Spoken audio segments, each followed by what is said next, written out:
nagdadala sa paanyayang ganito. Sa bahay ni Yahweh ay pumasok tayo.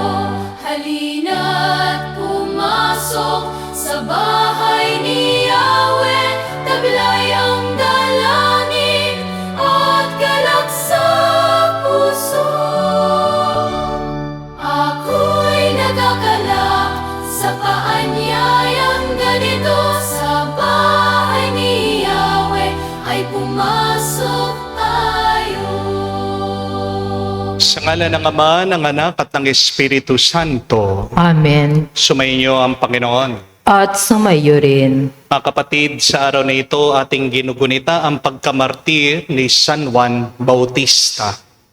Tayo din ay kinaanyayahang mag-alay ng ating buhay sa Diyos para sa ating mga minamahal. Madali lang magbigay ng buhay.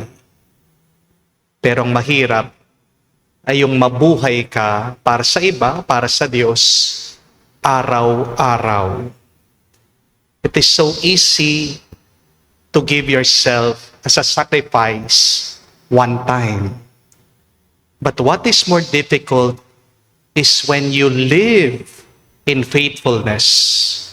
It is when you try to live in goodness.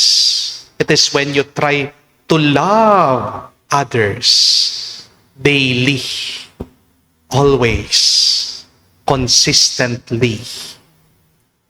Yan po yung paanyaya sa atin. Kung gusto mo talagang mag-alay sa Diyos, huwag lang minsan. Sana palagian. Minin natin na minsan tayo'y nawawala ng gana na magpakabuti dahil kinukumpara natin ang ating sarili sa iba. Nasabi natin na buti pa yung mga magnanakaw, buti pa yung mga gumagawa ng hindi tama, sila pang pinagpapala. Na kapatid, huwag mong isipin yan. Maaaring sa tingin mo, sa nakikita ng mata mo, sila'y maswerte. Pero merong hindi nakikita ang iyong mata. May nangyayari sa loob ng puso, sa kalooban ng taong gumagawa ng hindi tama. Sat focus ka lang, manatili ka dyan sa iyong buhay. At pag ikaw ay tapat, pag ikaw ay sumusunod sa kalooban ng Diyos, hindi ka lang niya bibigyan ng pagpapala na sandali lang. Ikaw ay bibigyan niya ng buhay walang hanggan. Sa napakaraming beses na kung saan mas pinili natin ang mali kaysa sa tama, sa mga pagkakataon na kung saan hindi tayo naging tapat sa Diyos. Tayo magpakumbaba, hilingin natin muli ang kanyang awa para minsan pa tayo makitang karapat dapat makatanggap sa mga banal na misteryo. Inaamin ko Sa makapangyarihang Diyos at sa inyo mga kapatid, na lubha kong nagkasala sa isip, sa salita, sa gawa, at sa aking pagkukulang. Kaya isinasamo ko sa mahal na Birheng Maria, sa lahat ng mga anghel at mga banal, at sa inyo mga kapatid, na ako'y ipanalangin sa Panginoong ating Diyos. Awan tayo na makapangyarihang Diyos, patawarin tayo sa ating mga kasalanan, at patnubayan tayo sa buhay na walang hanggan. Amen. Panginoon, kaawaan mo kami. Panginoon, kaawaan mo kami. Kristo, kaawaan mo kami. Kristo, kaawaan mo kami. Panginoon, kaawaan mo kami. Panginoon, kaawaan mo kami. Gloria in excelsis Deo.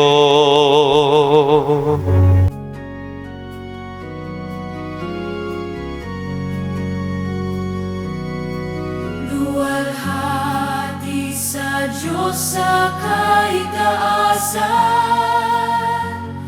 at sa lupa'y kapayapaan sa mga taong may mabuting kalooban. Pinupuri ka namin, dinarangal ka namin.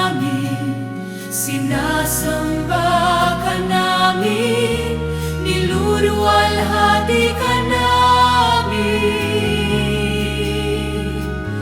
Pinasasalamatan ka namin dahil sa dakila mong kaluwalhatian. Panginoong Diyos, Hari ng langit,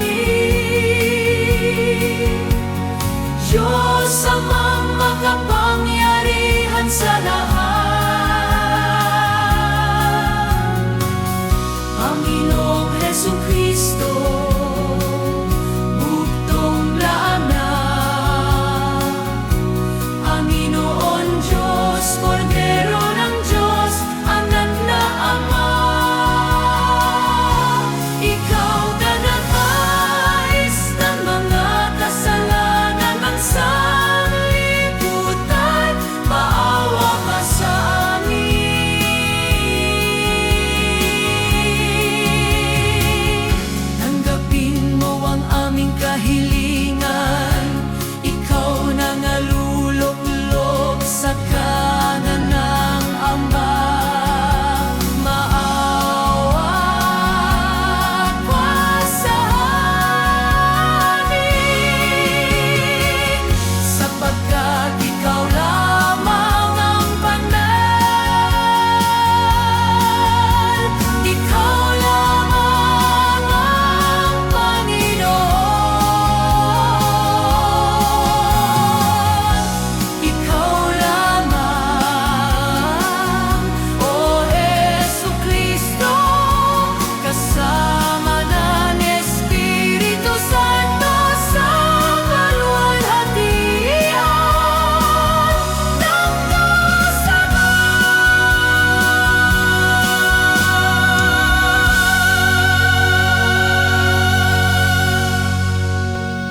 Manalangin tayo. Ama naming makapangyarihan, niloob mo sa pagkasilang at pagkamatay, ang iyong anak ay pangunahan ni San Juan Bautista, ang kanyang pagpapakasakit para sa matapat mong katotohanan at ang kanyang pagsisikap na sundin ang loob mong makatarungan, ay amin nawang dibdibang mapanindigan sa pananalig sa iyong aral. Sa pamagitan ni Jesucristo kasama ng Espiritu Santo, magpa sa walang hanggan. Amen.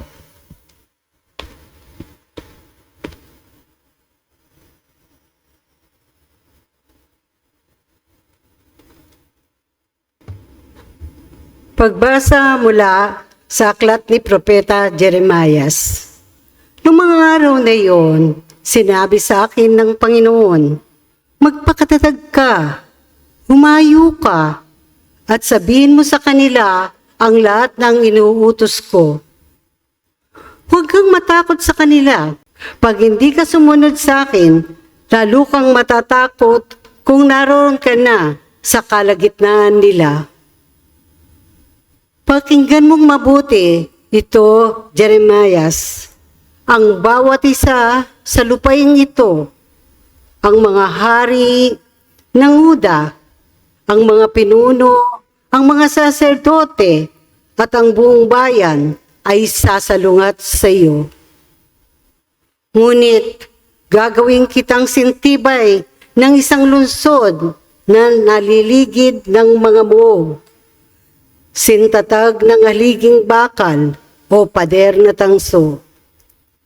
Hindi ka nila matatalo sapagkat ako ang mag-iingat sa iyo.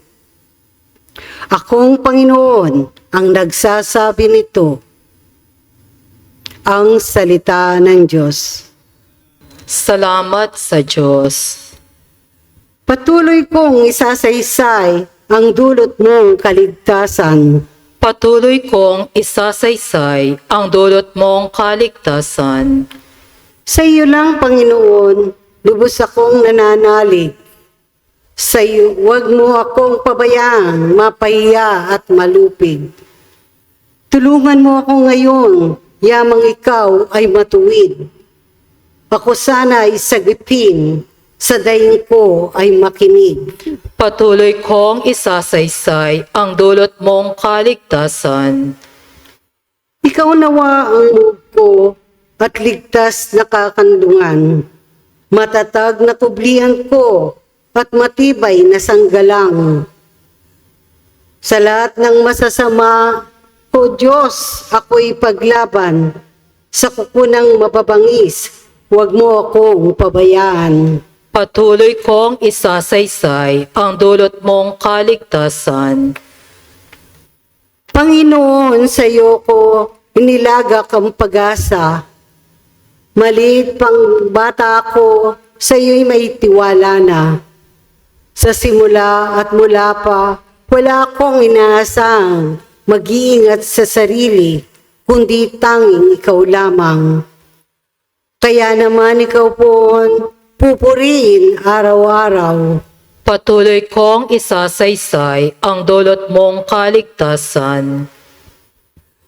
Pagkat ikaw ay dakila, patuloy kong isasaysay, maghapon kong ipahayag ang dulot mong kaligtasan. Sa pulpa sa pagkabata, ako'y iyong tinuruan. Hanggang ngayon sinasampit ang gawa mong hinangan. Patuloy kong isasaysay ang dulot mong kaligtasan.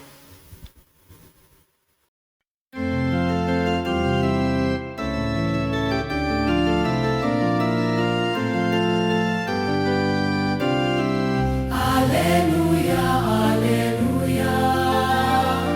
Alleluia, alleluia. Alleluia, alleluia. Alleluia, alleluia. Alleluia, alleluia.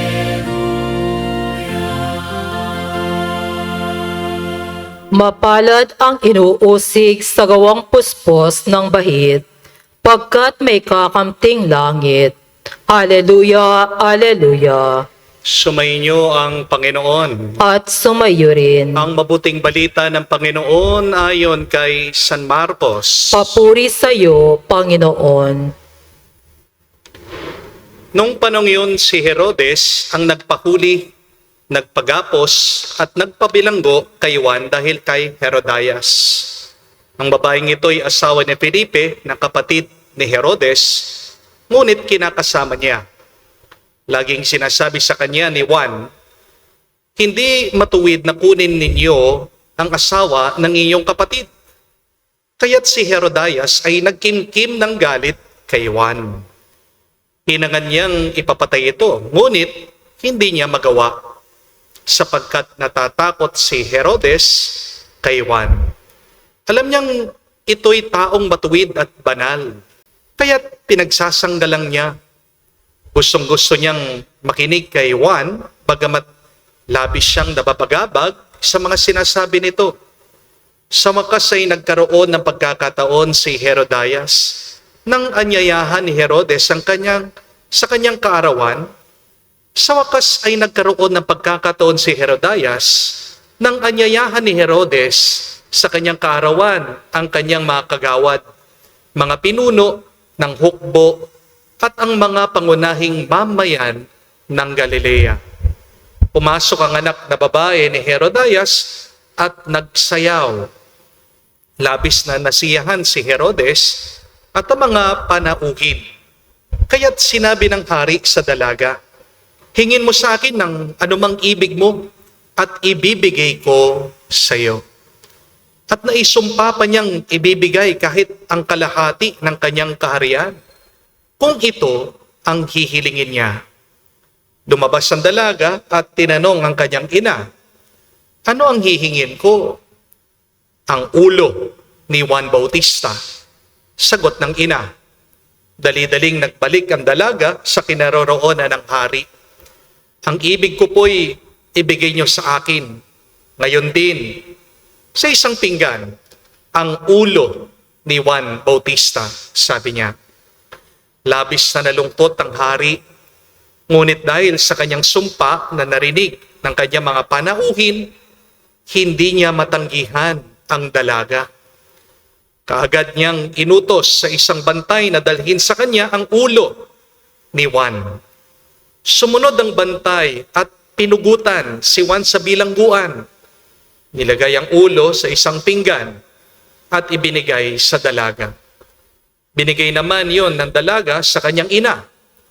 Nang mabalitaan ito ng mga alagad ni Juan, kinuha nila ang kanyang bangkay at inilibing. Mga kapatid, ang mabuting balita ng ating Panginoon. Pinupuri ka namin, Panginoong Heso Kristo. Magandang araw po muli sa inyong lahat. Mga kapatid, hindi ko po alam kung natanong nyo na rin, bakit kung sino pa ang mabuti, siya bang nahihirapan? Mabait ka naman, pero ikaw pa ang inaapi. Tapat kang asawa, pero ikaw pa ang niloko. Nagtatrabaho kang marangal, pero yung mandaraya, parang mas mabilis pa ang pag-asenso. Hindi ka nangungurakot, pero yung kumukuha ng pera ng bayan, parang mas maganda pa ang buhay niya kaysa sa'yo. Naglilingkod ka naman sa Diyos, pero sunod-sunod ang problema niyo sa pamilya. Samantalang yung gumagawa ng mali, parang okay naman ang buhay niya. Wala siyang sakit, mukhang masaya siya. Kaya minsan, napapatanong ang iba sa atin, Lord, sulit ba talaga ang pagiging mabuti? Kung ang mabuti ay pinahihirapan at ang masama naman ang umuunlad, bakit kailangan pa nating magpakabait? Bakit kailangan pa nating magpakabuti? At kung meron mang santo na pwede pong pagtanungan tungkol dito, siya po ang santo na ating pinagdiriwang ngayon, si San Juan Bautista. Isipin niyo po ito, mga kapatid. Nagpakabanal siya. Namuhay siya sa disyerto. Nanalangin siya. Nag-ayuno siya. Pinangaral niya ang katotohanan ng mabuting balita at hinanda niya ang daan para sa ating Panginoong Heso Kristo. Pero ano ang naging reward niya? Pinakulong siya. At pagkatapos, pinugutan pa siya ng ulo. Samantalang si Haring Herodes na nakiapid sa asawa ng kapatid niya, meron siyang palasyo, meron siyang handaan, marami siyang pagkain, meron siyang alak, may kapangyarihan siya. Di ba? Parang napaka-unfair ng Diyos. Pero totoo naman unfair ang Diyos. Pero magpasalamat tayo dahil unfair ang Diyos. Kasi isipin niyo po, kung fair ang Diyos, di dapat tayong lahat nasa impyerno na. Pasalamat tayo, hindi fair ang Diyos. Kasi binabasbasan ka pa rin niya kahit na hindi ka karapat-dapat.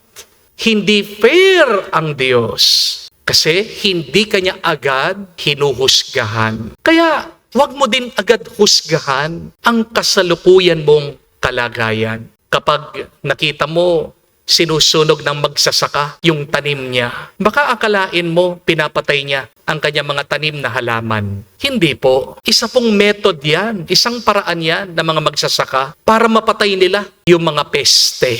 Hindi naman po parusa yung pag-i-injection sa bata.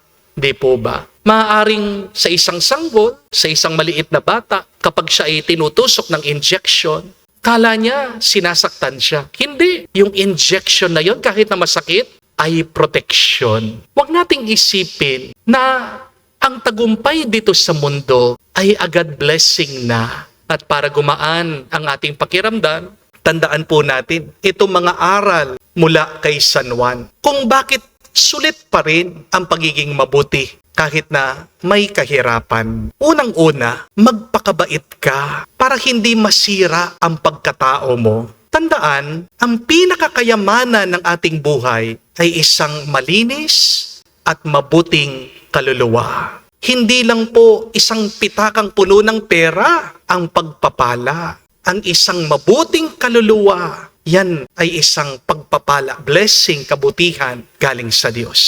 Mayroon kasi tayong maling expectation tungkol po sa kabutihan. Akala natin kapag mabait ka, hindi ka na masasaktan. Kapag faithful ka, hindi ka iiwan. Kapag honest ka, yayaman ka agad. Kapag nagsisimba ka, iniisip ng iba sa atin, hindi magkakasakit ang pamilya nila. Kapag paladasal ka, walang masamang mangyayari sa iyo. Pero isipin niyo po, balikan niyo ang ating mga ebanghelyo. Walang pinangakong ganyan si Jesus. Hindi sinabi ng Panginoon kailanman, follow me and everything will be easy. Ang turo ni Jesus, take up your cross and follow me. Oo, mahirap at masakit ang krus. Pero ito naman ang hagdanan papunta sa langit. Tingnan niyo po si San Juan Bautista. Mabuti siya, pero nakulong siya. Pero kahit na nakulong ang katawan ni San Juan Bautista, malaya pa rin ang kanyang konsensya. Samantalang si Haring Herodes, malaya nga ang kanyang katawan, meron siyang palasyo, meron siyang kapangyarihan, pero bihag siya ng takot, ng kasalanan, at ng opinyon ng ibang tao. Kaya ang tanong, sino talaga sa kanilang dalawa ang nakakulong? Si San Juan ba na nasa selda pero malinis ang kanyang konsensya? O si Haring Herodes na nasa palasyo pero may problema naman ang kanyang kaluluwa? Kaya nga po mga kapatid, tandaan niyo po, may mga taong nakatira sa maliit na bahay pero mahimbing naman ang kanilang tulog. Merong mga tao nakatira naman sa mansyon pero magulo ang kanilang kaisipan, ang kanilang mga relasyon. Meron po mga empleyado, maliit nga ang kanilang sweldo, pero ang sarap nilang kumain. At meron naman taong maraming pera, pero stress dahil sa kanilang pagsisinungaling. Sino talaga ang mas mayaman? Sino talaga ang payapa at mas masaya? Di ba? Yung taong walang dumi ang kanyang kaluluwa. Sabi po napakaganda ni San Juan Crisostomo, ang taong nabubuhay sa kasalanan ay taong nasusulog na ang kanyang kaluluwa habang buhay pa siya dito sa mundo. Isipin niyo po ito, kung nakasuot ka ng maganda, malinis na uniforme, papasok ka sa iyong trabaho, merong nakatapon ng kanyang soft drinks o pagkain sa iyo. Ano ang gagawin mo? Oo, magagalit ka, maiinis ka. Pero, hindi mo naman sasabihin na, dahil dinumihan mo ako, dudumihan ko din ang damit mo. Di ba hindi natin gagawin ito? Huhupa din ang galit natin. Kasi alam natin at nauunawaan natin, aksidente lang ang pangyayari. Hindi po ba? Pero minsan, spiritually, may problema tayo. Ito ang ginagawa natin. Niloko ako ng aking asawa, lolokohin ko din siya. Gaganti ako. Sinisiraan ako, sisiraan ko din sila. Nangungurakot sila, kukuha din ako. Demonyo sila sa akin. Mas malaki akong demonyo sa kanila. Kapatid, huwag mong hayaang ang kasamaan ng ibang tao ang magdesisyon kung anong klaseng tao ka magiging. Hindi mo man kontrolado kung anong putik na ibabato ng ibang tao sa iyo. Pero kontrolado mo palagi kung maglulublob ka sa putik kasama ng ibang tao. Ang mga yumayaman, gumaganda ang buhay dahil po sa kasamaan. Mukha lang silang masaya, pero sa loob, miserable talaga sila. Amen? Kung mabuti ang loob mo, kahit na nahihirapan ka, isipin mo, may pundasyon ka sa buhay na ito. Kaya kahit na dumaan anumang unos, dumaan anumang bagyo, mananatili ka pa rin nakatayo. Amen? Pangalawa, magpakabanal ka dahil ang panandali ang panalo ay hindi tunay na panalo. Huwag mong isipin, magwawagi hanggang huli ang masama. Ang gumagawa ng kasalanan, tawa now, iyak later. Palaging tinuturo yan ng ating Panginoong Jesucristo. Ang mga hindi nagiging tapat sa Kanya ay itatapon sa labas ng Kanyang kaharian. Oo, sa Ebanghelyo, mukha pong panalo si Haring Herodes.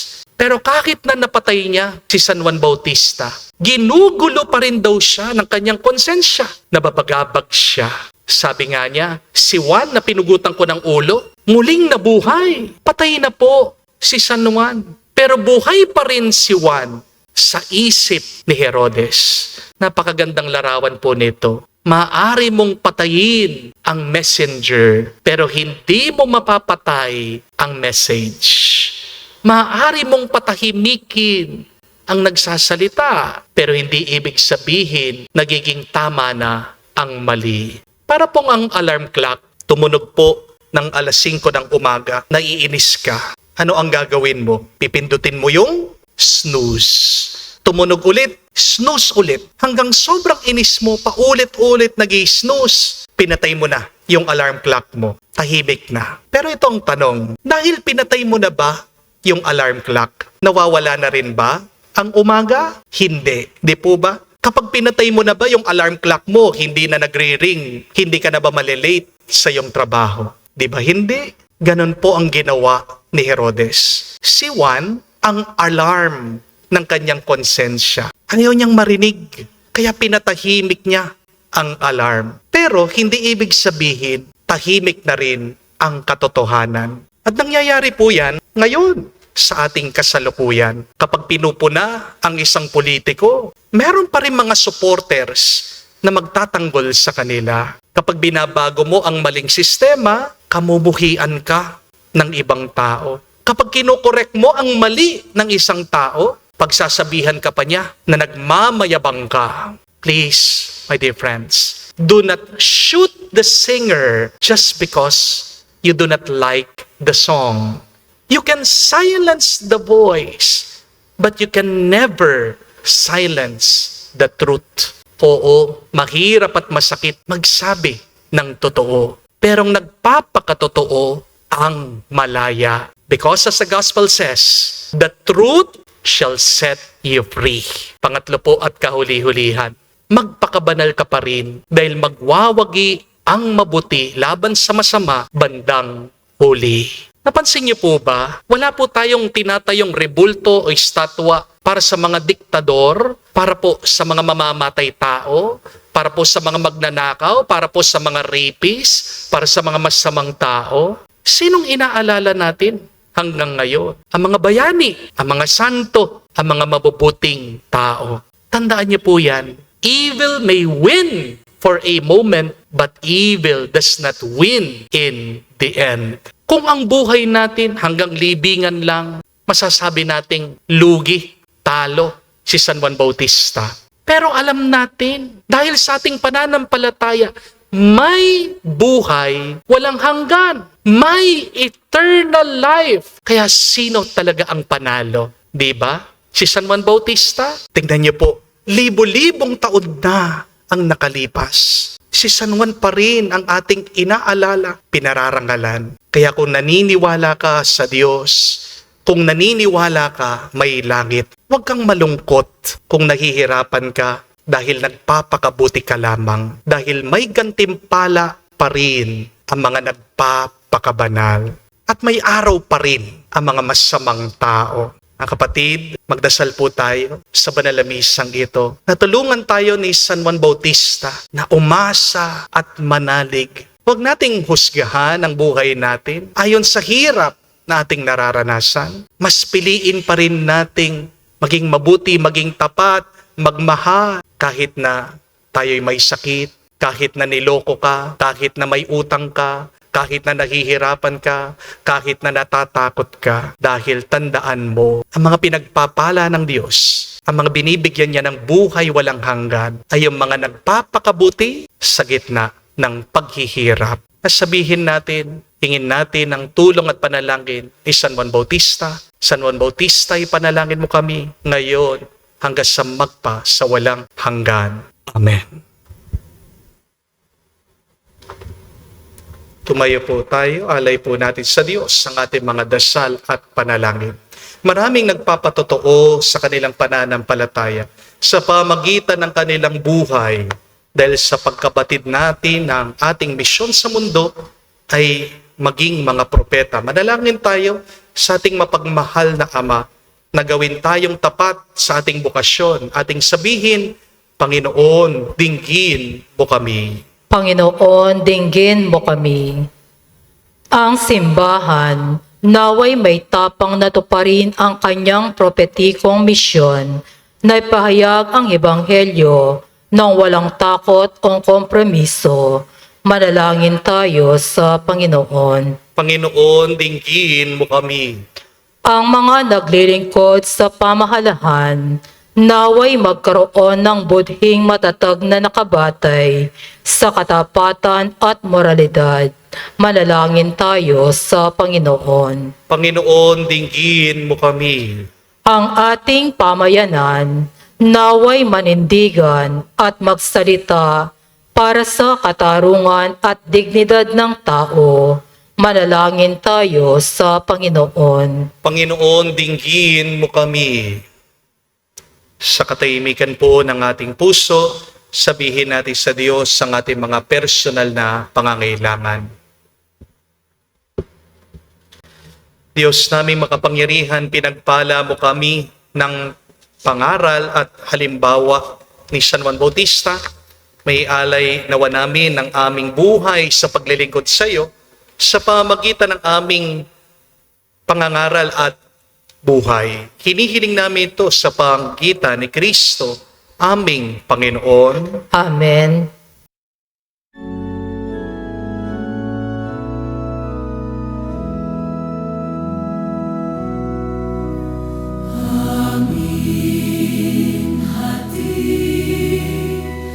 Alay na ito, ang tinapay na nagmula sa pagpapala mo.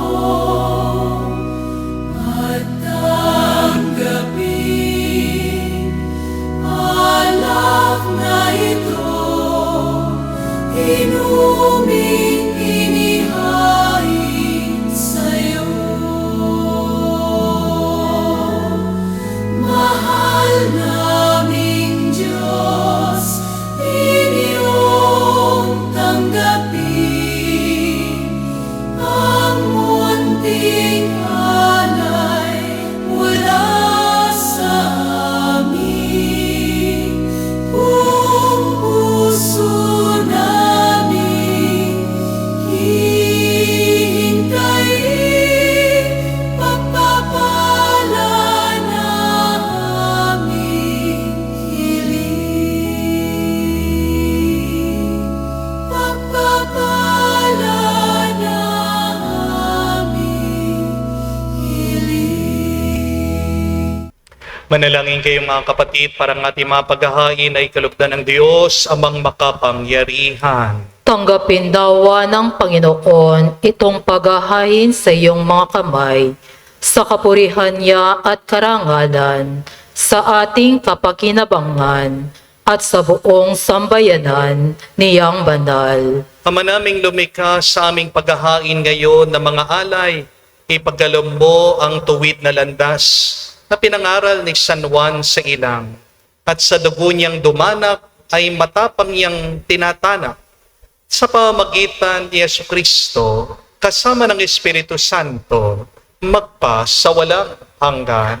Amen. Sumayo ang Panginoon. At sumayo rin. Itaas sa Diyos sa inyong mga puso at diwa. Itinaas na namin sa Panginoon. Pasalamatan natin ang Panginoong ating Diyos. Marapat na siya ay pasalamatan. Ama naming makapangyarihan, tunay nga marapat ikaw ang aming pasalamatan. Sa pamamagitan ni Jesucristo na aming Panginoon, dinadakila namin ang pagtatalaga sa pinili mo sa kanya'y manguna. Ang tagapagbinyag na si San Juan Bautista, sa lahat ng sinilang siya'y iyong tinangi. At sa ligaya ng maraming siya'y naging sanhi. Bago pa siya iluwal, kanya nang kinagalak ang pagdating ng tagapagligtas ng lahat. Sa tanang propeta'y siya lang ang naghayag na narito ang kordero sa lahat pagliligtas. Siya pa rin ang tagapagbinyag na gumanap, na nagpabanal sa tubig at nag-utos magbinyag, na tapat niyang pinanindigan kahit dugo niya'y dumanak. Kaya kaisa ng mga anghel nagsisiawit ng papuri sa iyo. Nang walang humpay sa kalangitan, kami nagbubunyi sa iyong kadakilaan.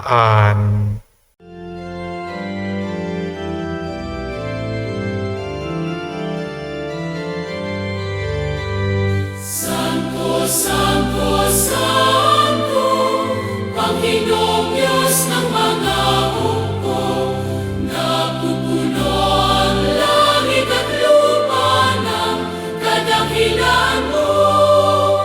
Hosana, Hosana, sa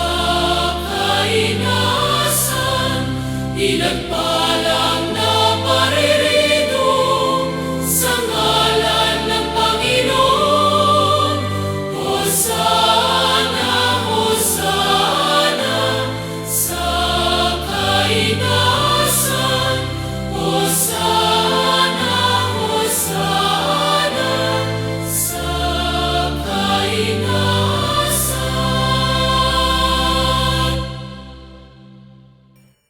Ama naming banal, ikaw ang bukal ng tanang kabanalan. Kaya't sa pamagitan ng iyong Espiritu, gawin mong banal ang mga kaloob na ito upang para sa amin maging katawan at dugo ng aming Panginoong Heso Kristo. Bago niya pinagtiis ang pusang loob na maging handog, hinawakan niyang tinapay, pinasalamatan kanya, pinaghati-hati niya iyon, inabot sa kanya malagad at sinabi, "Tanggapin ninyong lahat ito at kanin. Itong aking katawan na ihahandog para sa inyo."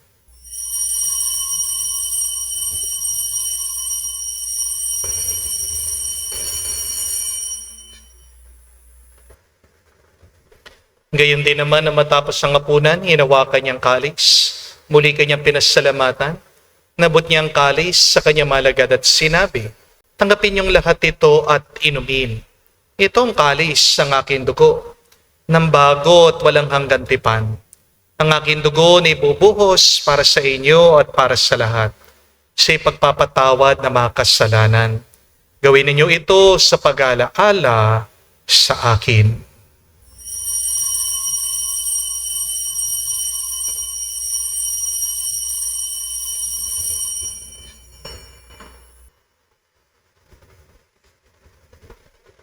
Ang misteryo ng pananampalataya.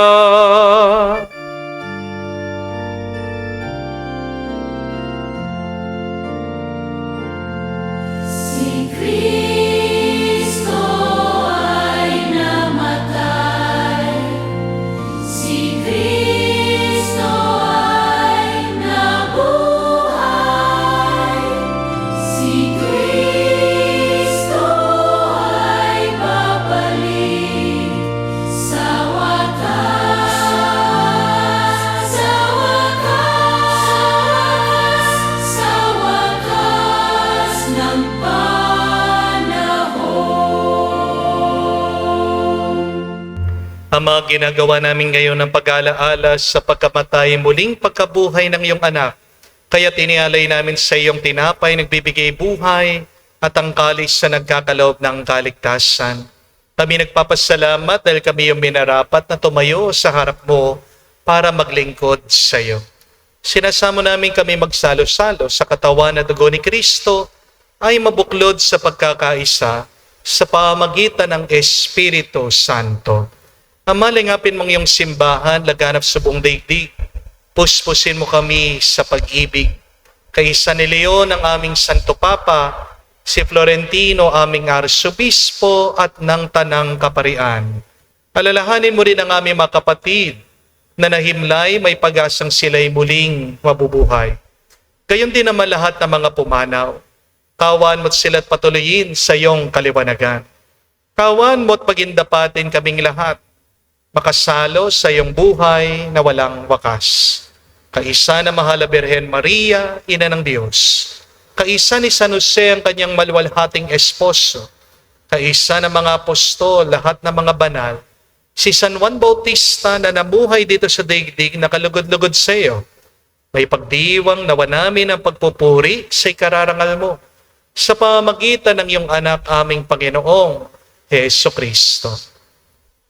Sa pamamagitan ni Kristo, kasama niya at sa Kanya, ang lahat ng parangal at papuri ay sa iyo, Diyos Ama, makapangyarihan, kasama ng Espiritu Santo, magpasawalang hanggan. Amen. Amen. Amen. Amen. Amen. Sa nakagaling na utos sa turo ni Jesus sa Panginoon natin na Diyos, ipahayag natin ang lakas, loob.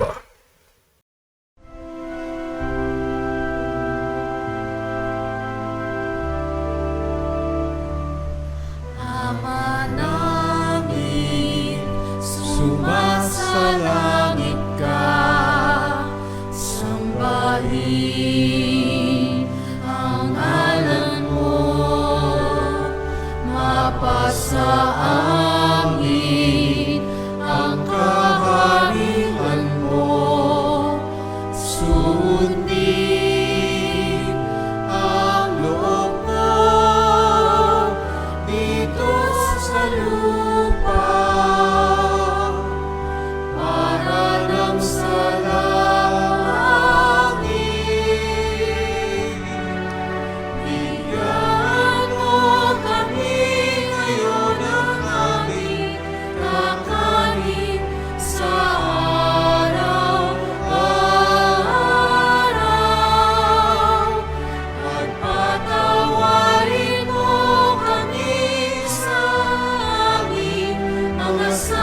Inihiling namin kami, Diyos, sa lahat ng masama, pagkalooban ng kapayapaan araw-araw, ligtas sa kasalanan, at ilayo sa lahat ng kapahamakan. Samantalang aming pinanabikan ang dakilang araw ng pagpapahayag ng tagapagligtas naming si Hesu Kristo. Sapagkat iyo ang kaharihan at ang kapangyarihan at ang kapurihan magpakailanman. Amen. Panginoong Yesu Kristo, sinabi mo sa mga apostol, kapayapaan ang iniiwan ko sa inyo, ang aking kapayapaan binibigay ko sa inyo. Tunghayan mo ang aming pananampalataya at huwag ang aming pagkakasala. Pagkalooban mo kami ng kapayapaan at pagkakaisa ayon sa iyong kalooban, kasama ng Espiritu Santo, magpa sa walang hanggan. Amen. Kapayapaan ng Panginoon ay laging sumainyo. At sumayo rin. Magbigayan po tayo ng kapayapaan sa bawat isa. Isuyo po, kapayapaan po sa inyong lahat.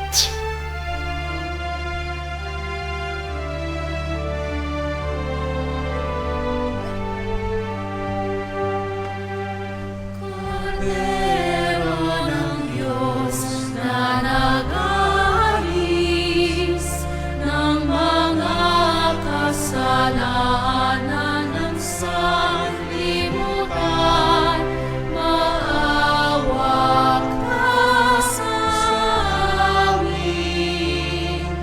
Maawa ka sa amin. Kordero ng Diyos na nag-aalis ng mga kasalanan ng sanlibutan, maawa ka sa amin. Maawa ka sa amin. Kordero ng Diyos na nag-aalis ng mga kasalanan ng sanlibutan, ipagkaloob mo sa amin ang kapayapaan.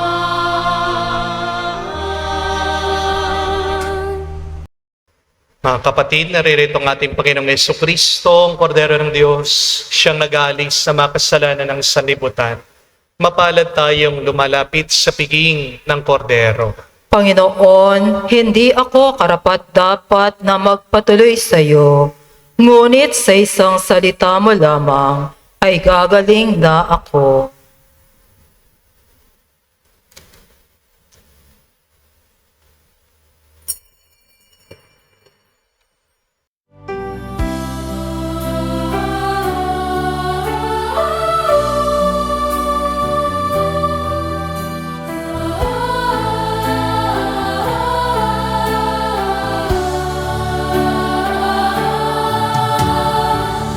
Gabayan mo ako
Manalangin tayo.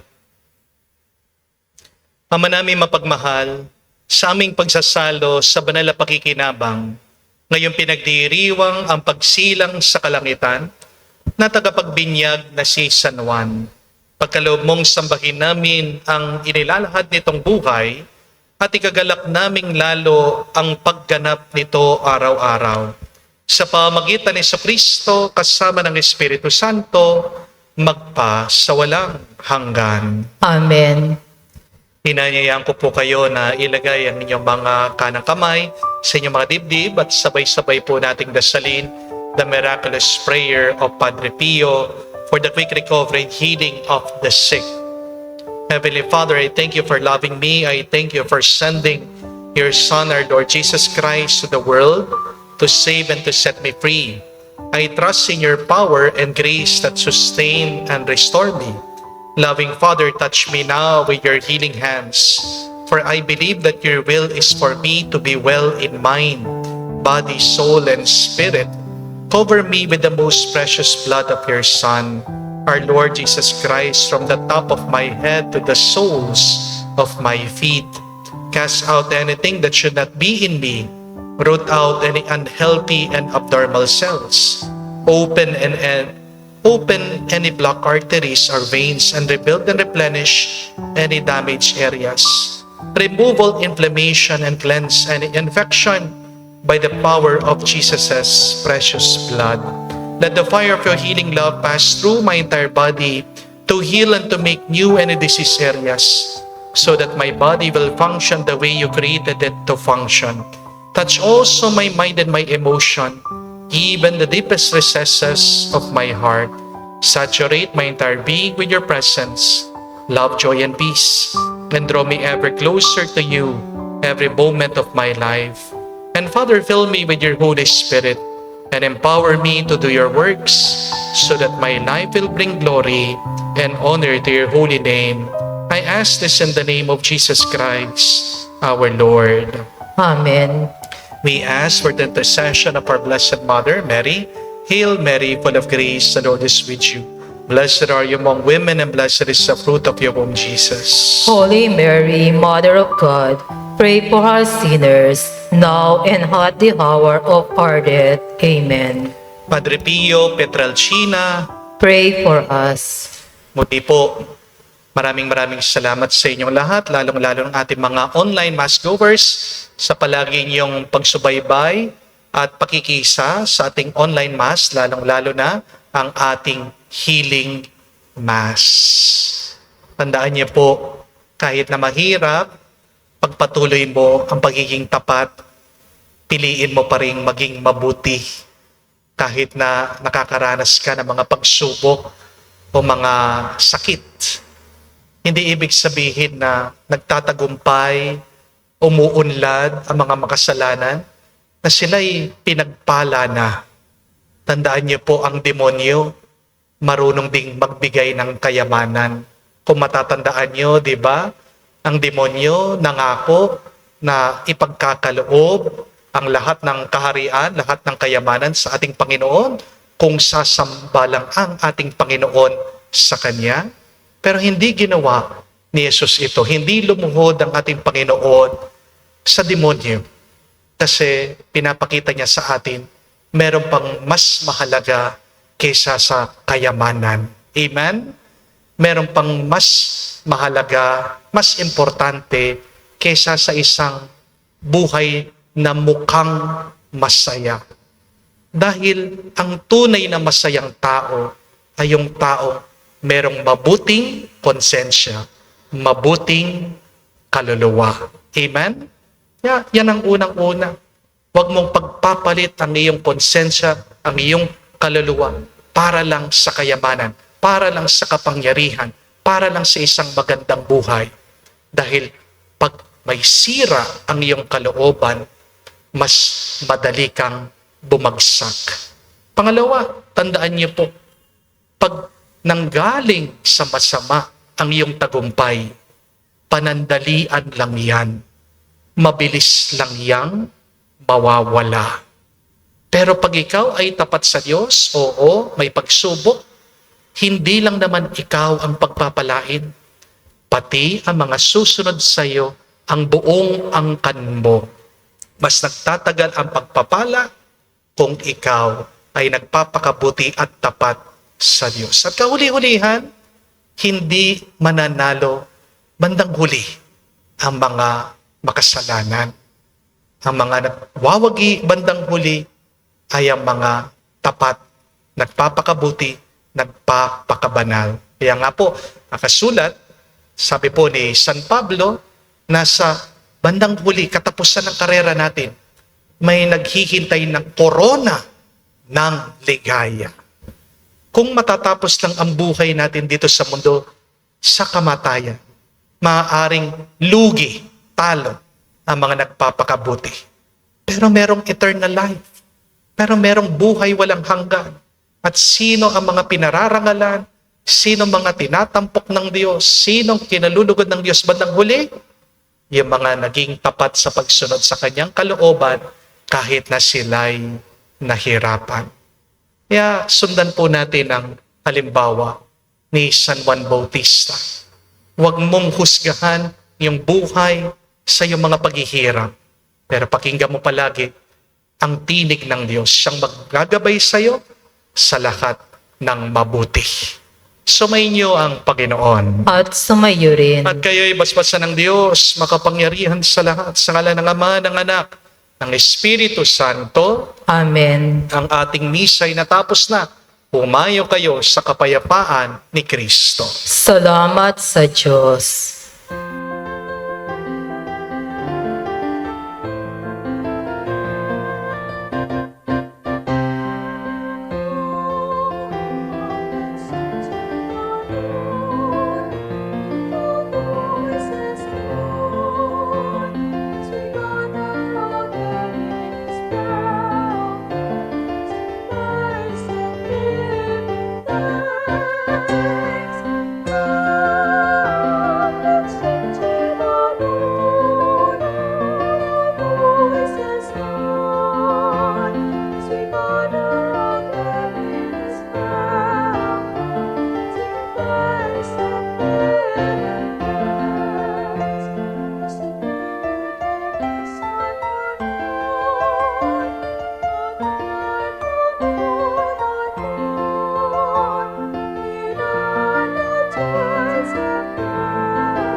Honor